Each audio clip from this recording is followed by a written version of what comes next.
भाजप शिवसेनेच्या प्रचाराचा आजपासून शुभारंभ। मुंबईतील वरळी डोममध्ये संध्याकाळी पहिली जाहीर प्रचार सभा। मुख्यमंत्री देवेंद्र फडणवीस आणि शिंदेंसह नेते उपस्थित राहणार।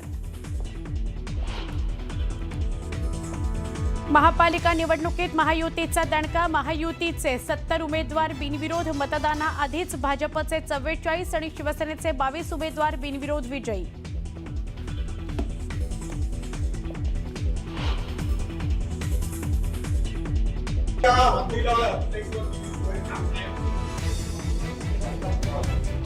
तुझ्या तोंडात साखर पडो। राष्ट्रवादी काँग्रेसच्या विलीनीकरणावर अजित पवारांचं सूचक वक्तव्य।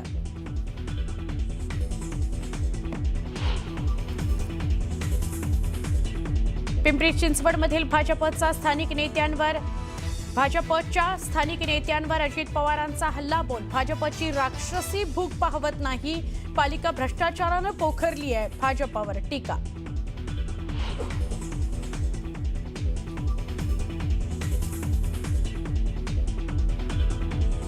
सूर्याजी पिसाळवर आजही गद्दारीचा टिळा। पिसाळ जसा 400 वर्ष लक्षात राहिला तसे हे गद्दारही लक्षात राहतील। उद्धव ठाकरेंचा एकनाथ शिंदेंवर निशाणा।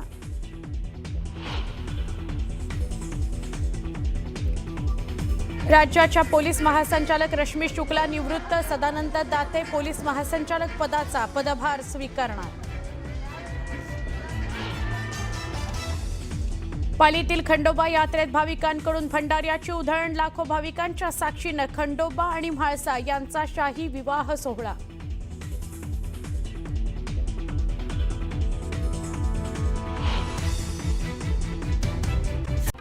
भाजपची राक्षसी भूक शहरातील परिस्थिती बिघडवत असल्याची टीका अजित पवार यांनी केली। मागील 9 वर्षात शहर वाहतूक कोंडीच्या विळख्यात अडकले। भोसरी परिसरात अधिकच्या दराने कामं दिली, यामुळे काहींच्या संपत्तीत वाढ झाली असं म्हणत नाव न घेता महेश लांडगेंवर अजित पवारांनी टीका केली आहे।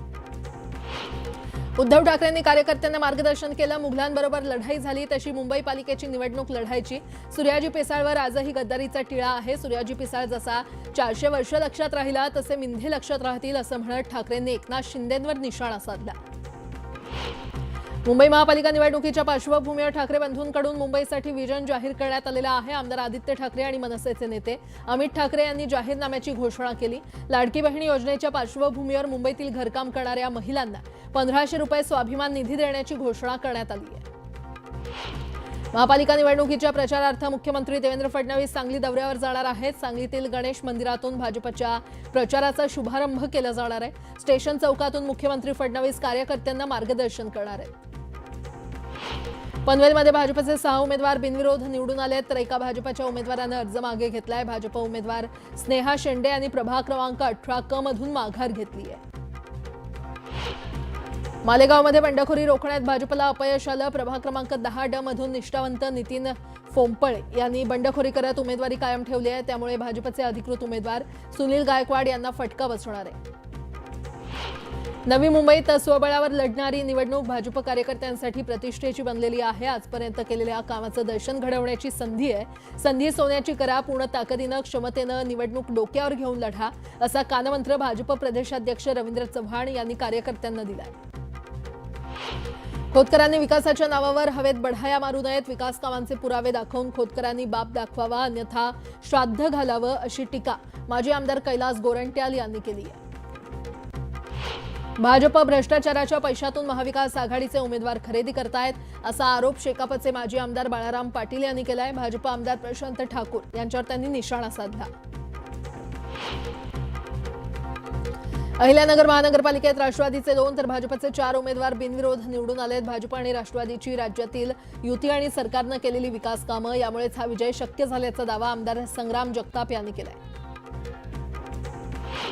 कल्याण डोंबिवलीमध्ये शिवसेना भाजपची युती झालेली असताना प्रभाग क्रमांक 29 मधून भाजप आणि शिवसेना एकमेकांच्या विरोधात लढतायत आणि त्यामुळे युती धर्म पाळला न गेल्याचं बोललं जातंय। सांगलीमध्ये शिवप्रतिष्ठानचे उमेदवार राहुल बोळाज यांनी उमेदवारी अर्ज मागे घेतला। मुख्यमंत्री देवेंद्र फडणवीसांनी संभाजी भिडे यांची मनधरणी केल्यानंतर हा अर्ज मागे घेण्यात आलाय। धुळे महानगरपालिकेच्या निवडणुकीत भाजपचे प्रभाग क्रमांक 17 मधील उमेदवार अमोल मासुळे यांची बिनविरोध निवड झाली आहे। अमोल मासुळे तिसऱ्यांदा महापालिकेवर निवडून गेलेत आणि या बिनविरोध निवडीनंतर अमोल मासुळेंचा सत्कार करण्यात आलाय। सांगली महापालिकेच्या निवडणुकीत काँग्रेस आघाडीच्या उमेदवारानं माघार घेतली आहे. मिरजमधील प्रभाग 7 मधून गायत्री कल्लोळी यांनी भाजप उमेदवार बानू मुसा जमादार यांच्या विरोधातील अर्ज मागे घेतलाय. जळगाव महानगरपालिकेमध्ये भाजप आणि शिवसेनेच्या प्रत्येकी 6 जागा बिनविरोध निवडून आलेल्या आहेत. जळगाव महापालिकेतील 75 पैकी महायुतीच्या 12 जागा बिनविरोध झाल्या आहेत आणि या विजयानंतर महायुतीच्या कार्यकर्त्यांनी जल्लोष केला. पुण्यात भाजपचे 2 उमेदवार बिनविरोध विजयी झाले आहेत. प्रभाग क्रमांक 35 मधून श्रीकांत जगताप यांची बिनविरोध निवड झाली आहे. या विजयानंतर केंद्रीय मंत्री मुरलीधर मोहोळ आणि शहराध्यक्ष धीरज घाटे यांच्या उपस्थितीमध्ये जल्लोष साजरा करण्यात आला. पुण्यामध्ये भाजपकडून प्रभाग 2 क्रमांक इथून पूजा मोरे यांनी माघार घेतल्यानंतर आता आदिती बाबर या भाजपच्या अधिकृत उमेदवार म्हणून निवडणूक लढवत आहेत. अखेर युवा स्वाभिमान पक्षाचे उमेदवार सचिन भेंडे यांना उच्च न्यायालयाकडून दिलासा मिळालाय. भाजप उमेदवार तुषार भारतीय भेंडे यांच्या विरोधात केलेल्या तक्रारीचा अर्ज न्यायालयानं फेटाळून लावलाय. धाराशिवसह लातूर, बारामती आणि यवतमाळ या 4 विमानतळांच्या विकासाचा मार्ग खुला झालाय. महाराष्ट्र औद्योगिक विकास महामंडळाच्या अखत्यारीमध्ये असणारी 4 विमानतळं महाराष्ट्र विमानतळ विकास कंपनीकडे हस्तांतरित करण्यात आली आहेत. महाराष्ट्र विमानतळ विकास कंपनी या 4ही विमानतळांचा कायापालट करणार आहे. नगरपालिका निवडणुकीमध्ये यश मिळाल्यानं निकालानंतर फक्त 10 दिवसात अपप्रवृत्तीनं पुन्हा तोंड वर काढलंय असा आरोप आमदार अनिल पाटील यांनी केलाय. गेल्या 6 वर्षांपासून मी आमदार असताना माजी आमदारांचे अपप्रकार बंद केले होते असा दावा त्यांनी केलाय. अंबरनाथ नगर परिषदेच्या नवनिर्वाचित नगराध्यक्षा तेजश्री करंजुले पाटील यांनी आपल्या नगराध्यक्षपदाचा पदभार स्वीकारला.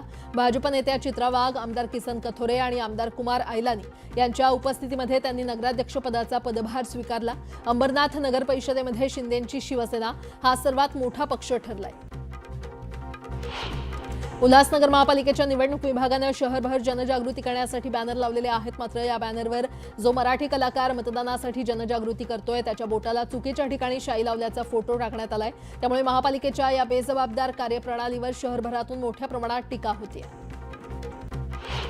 नवी मुंबईतील एपीएमसी बाजारात वोकल फॉर लोकल उपक्रमाचं आयोजन करण्यात आलंय. Grain, rice and oil seeds merchant असोसिएशनच्या वतीनं हा उपक्रम राबवण्यात आला. या कार्यक्रमाच्या माध्यमातून स्थानिक उत्पादनांचा अधिकाधिक वापर करण्याचं आवाहन करण्यात आलं.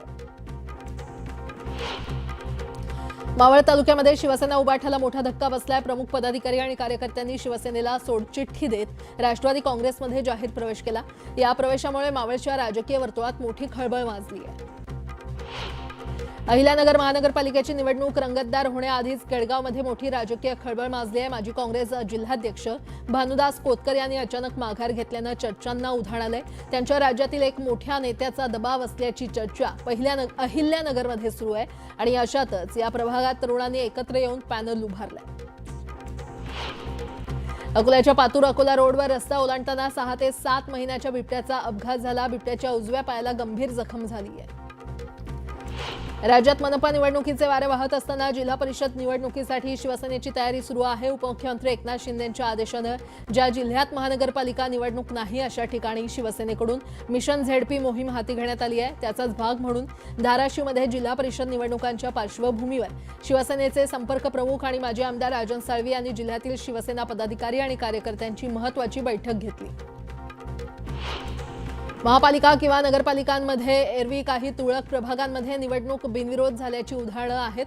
यंदा मात्र उमेदवारी अर्ज मागे घेण्याच्या मुदतीत ठाणे, कल्याण, डोंबिवली, पुणे, पिंपरी चिंचवड आणि जळगाव अशा विविध महापालिकांमध्ये महायुतीचे 60हून अधिक उमेदवार बिनविरोध निवडून आलेत. या निमित्तानं महापालिका निवडणुकीत नवीनच पायंडा पडलाय. विशेष म्हणजे विविध पालिकांमध्ये सत्ताधारी महायुतीचे उमेदवार मोठ्या प्रमाणात बिनविरोध निवडून आलेत. मुंबईतील वरळी बीडीडी येथील पोलिसांच्या सरकारी निवासस्थानांच्या जागी पोलिसांना 15 लाखात घरं देण्यात आल्यानंतर आता सर्वच पोलीस वसाहतीमध्ये हक्काच्या घरांची मागणी होते. या पार्श्वभूमीवर मुंबई पोलिसांना या वसाहतीतील घरं मालकी हक्कानं कशी देता येतील याचा धोरणात्मक निर्णय घेण्यासाठी सरकारकडून अभ्यास करण्यात येतोय. यासाठी सरकारनं गृह विभागाच्या अतिरिक्त मुख्य सचिवांच्या अध्यक्षतेखाली समिती गठीत केली आहे. त्रुटी दूर करून 15 जानेवारीपर्यंत संच मान्यतेची प्रक्रिया पूर्ण करण्याचे आदेश शिक्षण संचालनालयाकडून राज्यातील शाळांना देण्यात आले असून दिलेल्या मुदतीत संच मान्यतेची प्रक्रिया पूर्ण न केल्यास संबंधित शाळांचं वेतन थांबवण्यात येईल असा इशारा शिक्षण संचालनालयाकडून देण्यात आला आहे. राज्यातील सुमारे 29 लाखांहून अधिक विद्यार्थ्यांची अद्याप अपार आयडी नोंदणी झालेली नाहीये आणि त्यामुळे या विद्यार्थ्यांची तातडीनं 31 जानेवारीपर्यंत नोंदणी करण्याचे निर्देश महाराष्ट्र प्राथमिक शिक्षण परिषदेनं दिलेत। राज्यात सध्या सुरू असलेल्या विविध महानगरपालिकांच्या निवडणुकांसाठी शिक्षकांची नियुक्ती करण्यात आली आहे। निवडणुकीच्या कामाबरोबरच आता शिक्षकांना अपार आयडी नोंदणीचं काम देखील युद्धपातळीवर करावं लागणार आहे। महापालिका निवडणुकीमध्ये मतदारांनी मोठ्या संख्येनं मतदानाचा हक्क बजावावा यासाठी मुंबई महानगरपालिकेनं जनजागृती मोहीम हाती घेतली आहे। जनजागृतीचा एक भाग म्हणून मुंबई महानगरातील मुख्य रस्त्यांवर मतदानाविषयी संदेश देणारे मोठे होर्डिंग झळकवण्यात आले। राज्यात 2025 मध्ये सुमारे 32.78 लाख नवीन वाहनांची नोंदणी झाली असून 2024च्या तुलनेत 13.55% ही वाढ झालेली आहे। यामध्ये मुंबईला मागे टाकून पुण्यात 3.31 लाख नवीन वाहन खरेदी करण्यात आली असल्याची नोंदणी परिवहन खात्याच्या आकडेवारीमधून समोर आली आहे। पश्चिम रेल्वेच्या ग्रँट रोड ते मुंबई सेंट्रलच्या दरम्यान अप आणि डाऊन धीम्या मार्गावर शनिवारी रात्री 11 ते रविवारी दुपारी 12 वाजेपर्यंत ब्लॉक असेल। या भागातील पूल क्रमांक 5च्या रिगर्डरिंगचं काम करण्यात येणार आहे। परिणामी 145 लोकल रद्द करण्यात येणार आहेत। राज्यातील नर्सिंग अभ्यासक्रमाच्या जागांमध्ये गेल्या 3 वर्षात झालेल्या भरमसाठ वाढीचा फटका प्रवेशाला बसलेला आहे। यंदा नर्सिंग अभ्यासक्रमाच्या तब्बल 34% म्हणजेच 5573 जागा रिक्त राहिलेल्या आहेत। त्यातून ग्रामीण भागातील आणि तालुका स्तरावरील नर्सिंग कॉलेजच्या अडचणींमध्ये वाढ झाली आहे। सोन्या चांदीचे भाव पुन्हा वाढू लागले असून शुक्रवारी चांदीमध्ये 2500 रुपयांची वाढ झाली आहे। त्यामुळे चांदीची किंमत 2,38,000 रुपयांवर पोहोचली आहे, तर सोन्याच्या भावात 900 रुपयांची वाढ होऊन ते 1,34,700 रुपयांवर पोहोचले। वैवाहिक संबंधांमध्ये कटुता निर्माण झाली असताना पतीनं पत्नीवर आर्थिक वर्चस्व गाजवणं ही बाब क्रूरता म्हणून गणली जाऊ शकत नाही, असा महत्त्वपूर्ण निकाल सर्वोच्च न्यायालयानं दिलाय। फौजदारी खटल्याचा वापर हा वैयक्तिक सूड उगवण्यासाठी किंवा हिशेब चुकता करण्याचं साधन बनू नये, असं न्यायालयानं म्हटलंय। राज्य परिवहन महामंडळानं सप्टेंबर ते डिसेंबर 2025 या कालावधीमध्ये 2,24,82,000 ऑनलाईन तिकीट विक्री केली आहे। याद्वारे महामंडळाला 303,65,00,000 महसूल प्राप्त झालाय। सर्वाधिक ऑनलाईन विक्री डिसेंबरमध्ये झालेली आहे। भारतामध्ये युनिफाईड पेमेंट्स इंटरफेस म्हणजेच यूपीआयचा वापर सातत्यानं वाढतोय। 2025च्या अखेरच्या महिन्यात म्हणजेच डिसेंबरमध्ये यूपीआयनं व्यवहारांची संख्या आणि व्यवहार रक्कम या दोन्ही बाबतीत नवा विक्रम केलाय। नॅशनल पेमेंट्स कॉर्पोरेशन ऑफ इंडियाच्या आकडेवारीनुसार डिसेंबरमध्ये यूपीआयवर एकूण 21.63 अब्ज व्यवहार झालेत। गर्भवती तनिषा भिसे मृत्यू प्रकरणी दीनानाथ मंगेशकर रुग्णालय दोषी असल्याचं समोर आलंय। हृदयनाथ मंगेशकर आणि उषा मंगेशकरांसह 11 जणांवर फौजदारी खटला दाखल करण्यात आलाय। उपचार आणि रुग्णवाहिकेची सुविधा न दिल्यानं तनिषाचा मृत्यू झाला होता। चोपड्यामध्ये खंडेराव महाराज पालखी सोहळ्याचं आयोजन करण्यात आलंय। यावेळी मोठ्या संख्येनं भाविकांची पालखी सोहळ्यात सहभाग त्यांनी घेतला। जळगाव महापालिका निवडणुकीमध्ये भाजप आणि शिवसेनेतील निष्ठावंत कार्यकर्त्यांची बंडखोरी समोर आलेली आहे। जितेंद्र मराठे आणि स्वप्नील परदेशी अपक्ष म्हणून मैदानात आहेत, तर बंडामुळे उर्वरित 63 जागांवर महायुतीची कसरत वाढली आहे। छत्रपती संभाजीनगर पालिका निवडणुकीतून 554 उमेदवारांनी माघार घेतलेली आहे आणि यामुळे आता निवडणुकीच्या रिंगणात 115 जागांसाठी 859 उमेदवार आहेत।